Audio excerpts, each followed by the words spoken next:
He was 7 pounds, 2 ounces. He was full term and born alive. His mother didn't give him a name.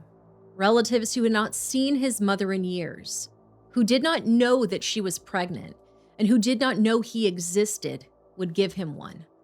They called him Jeremiah. He was born on the 26th of March, 2026 in Gretna, Louisiana. He died the same night. He never had the chance to be anything. He never got to take his first steps or blow out his first candle or to start preschool. He never got to make friends or watch Bluey for the first time. This is what we know about Jeremiah, and it is everything that's available. Lakeisha Lamel was 37 years old and living on the streets of Jefferson Parish. According to investigators, she had no roots in the area and her relatives lived out of state.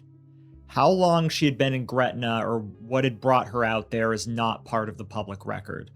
The employees at the Waffle House at 52 West Bank Expressway in Gretna knew her face as she spent her nights near the restaurant, and they fed her when she had nothing to eat.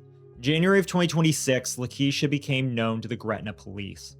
Court records show she was arrested that month for entering homes without permission, but she was soon back on the streets, back near the Waffle House, and back to her same old routines. None of the employees who knew her knew that she was pregnant. She carried the pregnancy to term and told nobody. Sometime in the early morning hours of March 26, Lakeisha went into a porta potty at the West Side Shopping Center. It was located at the 62 West Bank Expressway, about a block from the Waffle House where she slept. There, she gave birth to a full-term baby boy, and then she left him in the tank. Lakeisha then walked to the Waffle House. It was approximately 3 in the morning, and the employees who had been feeding her were working. She walked through the door and told them she had just given birth nearby, and she asked them to call an ambulance. Rangelia Stedman, who worked at the Waffle House, later said, she left the baby in the porta potty and came in and asked for an ambulance for herself. One of the cooks went to the porta potty to check, and then they called 911. Gretna police and EMS were dispatched at approximately 3:17 in the morning. Lakeisha had blood on her pants when they arrived. She confirmed she had given birth, but was unable to tell the officers when. She also claimed to have no information about the baby's condition. Eventually, she told him where he was. According to Deputy Chief Jason DeMarco of the Gretna Police Department, they found a porta potty and they went in there looking for him. Sure enough, unfortunately, the horrible scene of a newborn inside the tank of the porta potty. He appeared to be lifeless. First responders tried to save him, but unfortunately the newborn baby that would go on to be known as Jeremiah was pronounced dead at the scene. An autopsy performed by the Jefferson Parish Coroner's Office confirmed what police already believed, that he had been alive at the time of his birth. He weighed 7 pounds, 2 ounces. Deputy Chief DeMarco said Lakeisha had delivered approximately 1 week early. Jeremiah's cause of death was asphyxia due to drowning in a mixture of raw sewage and chemicals. Deputy Chief DeMarco said, the coroner thinks he was a healthy kid. The kid could be alive and well, living a productive life, had a chance of something as opposed to the way it was. This isn't anything you can prepare for. This isn't something you expect to see. A newborn. It's horrifying. Police obtained an arrest warrant for Lakeisha the same day Jeremiah's body was found. She was hospitalized. Deputy Chief DeMarco told reporters that once she was released, she would be booked on a second-degree murder charge. She was eventually held at the Jefferson Parish Correctional Center in Gretna. On July 16th, a Jefferson Parish grand jury indicted her for second-degree murder. Her arraignment was scheduled for July 17th at the Jefferson Parish Magistrate Court, but according to court records, Lakeisha refused to leave the Jefferson Parish Correctional Center. Due to the disruption, her arraignment was rescheduled for July 20th. As of the date of this recording, the case remains active and no trial date has been set. As she's yet to be found guilty of any crime, Lakeisha is presumed innocent until proven otherwise in a court of law. When investigators finally reached Lakeisha's family, they found people who hadn't seen her in years and had no idea that she was pregnant. Lise Naccuri is the founder of Compassionate Burials for Indigent Babies, or CBIB for short. This is a New Orleans nonprofit that has provided dignified funeral services for abandoned infants since 2003. Police coordinated with Lakeisha's relatives to arrange a funeral for Jeremiah. She said, "They were very saddened by the whole event and expressed that they would have taken in the baby had they known." She added that this baby would have been alive today and his mother wouldn't be in jail. The case also renewed attention on Louisiana's safe haven law, a law that exists precisely for situations like this one. Under the safe haven law, a parent can anonymously surrender a newborn up to 60 days old at any designated location, such as a police station, a firehouse, or a hospital, with no questions asked and no criminal charges on the line, as long as the baby is unharmed and handed directly to a person on site. Deputy Chief DeMarco addressed this in the days after Jeremiah's death, saying that child could have been brought here, to a firehouse, to a hospital. The mother would have had no consequences, as long as you're handing them over to a person and not leaving them outside in the natural elements. No questions asked. No criminal charges can be brought against you. Mike Labruzza, the fire chief of the David Crockett Fire Company, confirmed that crews are prepared to receive safe haven surrenders. He said, "The parent can bring it up to 60 days old, as long as it hasn't been harmed. No questions asked." Rongelia Stedman, who knew Lakeisha from the Waffle House, had her own words for her. She was quoted as saying, "You could have brought the baby to the fire station, police station, anywhere instead of having the baby in the porta potty and leaving it.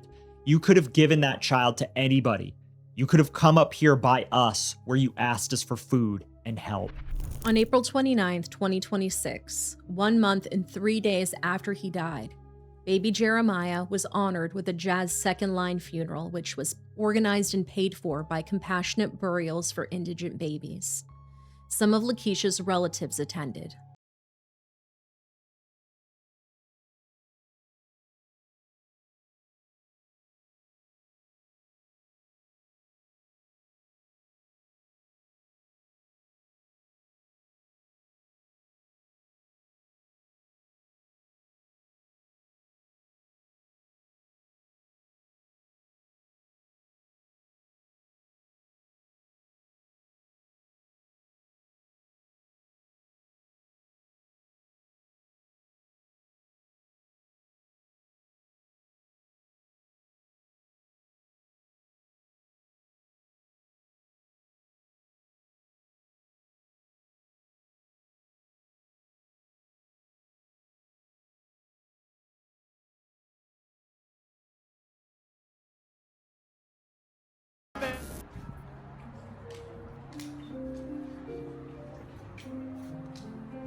But thou art strong.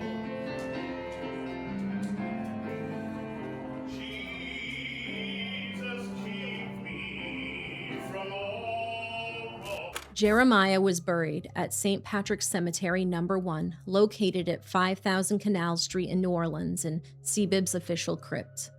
Lise Nackery described it as a respectful, moving, and loving service. We are here standing in the space where we held baby Jeremiah's funeral. Baby Jeremiah was tragically found submerged in a porta potty in Gretna. Throughout the funeral service, the deacon reminded us that we cannot let baby Jeremiah's death be in vain. We must continue to remind people that the safe haven law exists to help women and prevent tragedies such as this. The safe haven law allows women to give up ownership of their baby after birth, so they can bring their baby with no signs of abuse to any hospital, police station, fire department, safe haven baby box, anything such as that, as long as there are no signs of abuse, and they will be relinquished to the state. Only through this can we continue to seek to prevent tragedies such as baby Jeremiah. And we are so, so thankful for CBIB for hosting such a moving funeral such as this one. We want to start this next story by telling you what we can't tell you. We don't have his name. He's 4 years old, he's alive, and every outlet we found covering this story has kept his identity out of print, as well they should with surviving child victims. Cowboy State Daily reported that he's a little boy and that he was born in 2022. So, there's no obituary to read from, no memorial page, no family interviews, nothing that would let us tell you who he actually is. But what we do have is a court file, a charging statement from the Park County prosecuting attorney, and what this 4-year-old little boy told a foster parent and then told law enforcement. Rishalena Alana Venita Lorraine Rule Monroy was born in 1999. She graduated from Lovell High School in 2018. By July of 2026, she was 26 years old. At some point before the events of today's story, Rishalena and her own child were living in a home in rural Powell, Wyoming, with a 4-year-old boy and that boy's father. It's unclear what the relationship was, but in the first week of July of this year, the boy's father was reportedly out of town for work. The night of July 1st, according to what Rishalena later told investigators, she had water heating on the stove for oatmeal.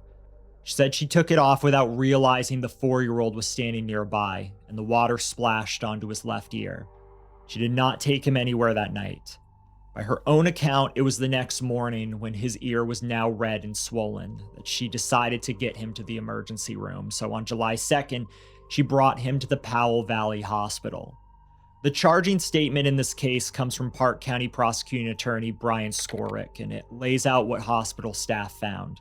They and a Wyoming Department of Family Services caseworker noticed what attorney Skorick called many bruises and scabs on the boy's arms, his legs, his face, and his nose. According to reports, deputies saw these injuries as well. Then, a forensic nurse documented the injuries, one by one. Partial thickness burns and blisters to his left ear, bruising to his left eye, as well as a corneal abrasion. Bruises and abrasions all over his face and body. A skin tear near the gluteal cleft, which reports described as a tear on the child's bottom. Then came the imaging. A CT scan showed possible subdural and subarachnoid hemorrhages, or bleeding inside the skull around the brain. A scalp hematoma, which is a pocket of blood under the skin of his head. And finally, a possible fracture to the occipital bone, the bone at the lower back of the skull. The hospital admitted him, and while he was there, doctors who specialize in CA evaluated his injuries. One of them was Dr. Kelly Christensen, who documented, and I quote, multiple abrasions that are very concerning for a child of this age, along with multiple bruises in different stages of healing. Dr. Christensen also flagged the delay in care. According to reports, the doctor was surprised the boy's caregiver hadn't brought him to the ER sooner, given how bad the burn was. He wrote that, overall, I think the multiple of these findings suggest strongly that this child is likely to be a victim of physical abuse. The boy was taken into protective custody, where he told his foster parent that it was Rishalena who put the hot water on his ear. And the reason he gave was that she found him ugly. He told law enforcement the same thing about the water, that she poured it onto his left ear and that it made him cry. He also told them that she had thrown him down the stairs, showing that this wasn't just an accident of spilling water. There was a history of intentional harm. Rishalena is being represented in court by attorney Brandon Velos. In court, attorney Velos said that the Department of Family Services had been given some information about what he called the long laundry list of alleged injuries. As he understood it, the boy had been discharged from the hospital at one point, but according to attorney Skorick, the wound on the boy's ear kept getting worse. On July 8th, an air ambulance took him to the University of Utah's Burn Center, where a team out of the Intermountain Health Primary Children's Hospital examined him. What they found was non-accidental. By the time the specialists looked at it, they were calling them third-degree burns. On the afternoon of Friday, July 10th, Rishalena was asked to come down to the Park County Annex to take a urine test. According to attorney Velos, she showed up about 20 minutes later. She was not given a urine test, but was instead arrested. Rishalena has been charged with 1 count of aggravated CA, which is a felony. Attorney Skorick's filing alleges she inflicted serious bodily injury on the boy, either intentionally or recklessly. Either theory gets the same charge. The maximum penalty is 25 years in prison, a $10,000 fine, or both. On Monday, July 13th, she was in Park County Circuit Court in Cody for her initial appearance. They argued bond the same afternoon. Attorney Skoric asked for $150,000 cash only, calling it an extremely serious case. He also told the court what the Children's Hospital team had concluded about 3 specific areas: the boy's ear, his neck, and his face. Those injuries, the team found, were consistent with inflicted trauma. Attorney Skoric said the state believes the danger to the community posed by the defendant in this type of case is significant. He also argued that the amount of prison time she was facing gave her a reason to run. He added that either way, we've got serious injuries to a child, and in the state's estimation, there's not much more public safety risk than someone causing harm to a 4-year-old child. Attorney Velos argued that there were explanations for these injuries and his client had given them. He said she's going to defend these charges that have been leveled against her. Attorney Velos pushed back on the flight risk. He said that his client grew up in Bighorn County and still had relatives there and had made Park County her home for years. Several of them were in the courtroom that Monday. He also told the judge she had no criminal history. There was also the question of how she ended up in custody in the first place. According to Attorney Velos, she went to the annex when she was asked to. She had hired a lawyer. Both of these things showed that she's not intending to run. He brought up her own child, who is right around the same age as the 4-year-old boy, and said there had never been an allegation. There's never been any evidence of CA. He said that child has not been taken into protective custody, adding, "I suppose after this hearing, there will be an attempt on that one." Attorney Velos also went after the public safety argument. With a 4-year-old already in protective custody, there was no ongoing danger to anyone, and he raised doubts about how strong the state's case actually was. He said, "If we're just looking at the gravity of the allegations, I don't believe that even remotely warrants $150,000 cash only."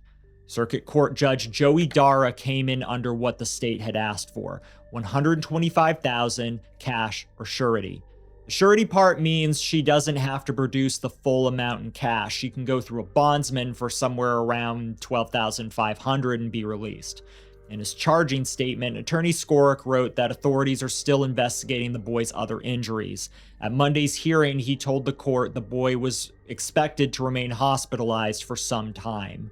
A preliminary hearing was tentatively set for July 22nd. As Rishalena has yet to go to trial, she's considered innocent until proven guilty in a court of law. There's no funeral in this story.